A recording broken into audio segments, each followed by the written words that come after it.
Hello everyone! Ngayon isi-share ko sa inyo kung paano mag-roast ng butter garlic chicken na alamang inasal sa sarap. Kung kayo po ay interesado, just keep on watching.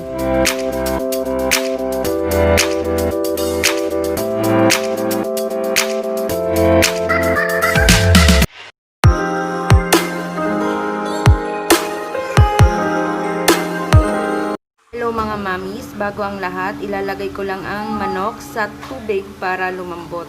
Habang pinapalambot natin ang manok, maghanda lang tayo ng 1 liter water sa pot at lalagyan natin ng toyo, salt, black pepper,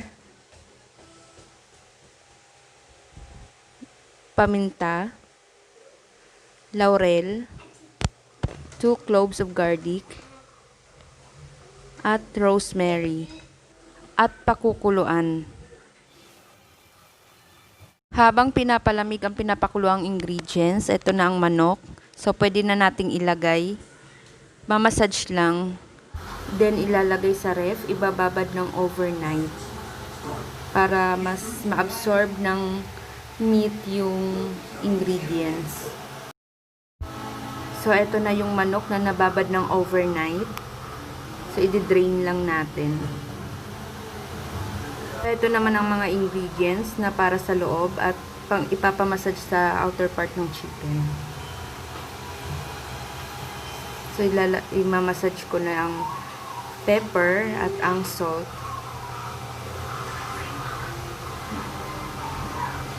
Kailangan massage ng mabuti para ma-absorb niya din yung pepper at salt. At hindi siya matabang. Maglalagay din ako sa loob.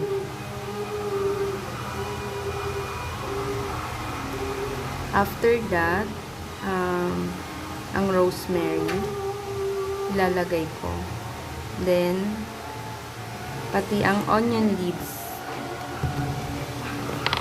At ang tanglad.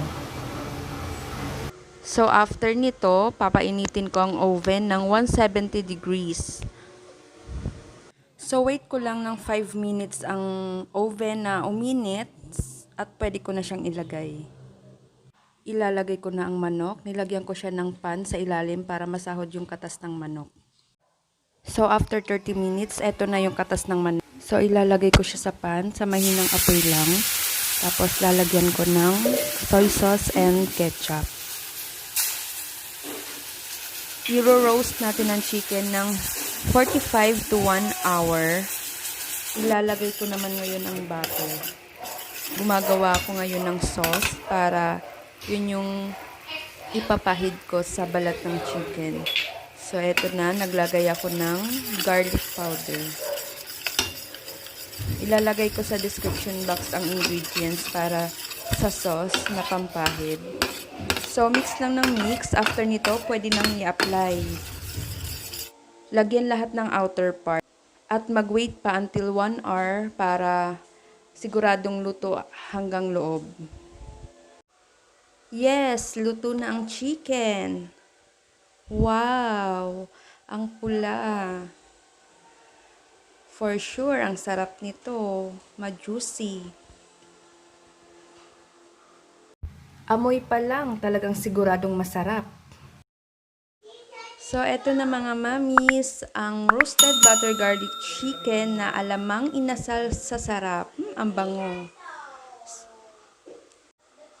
Thank you for watching, mamis. Don't forget to like and subscribe. Bye!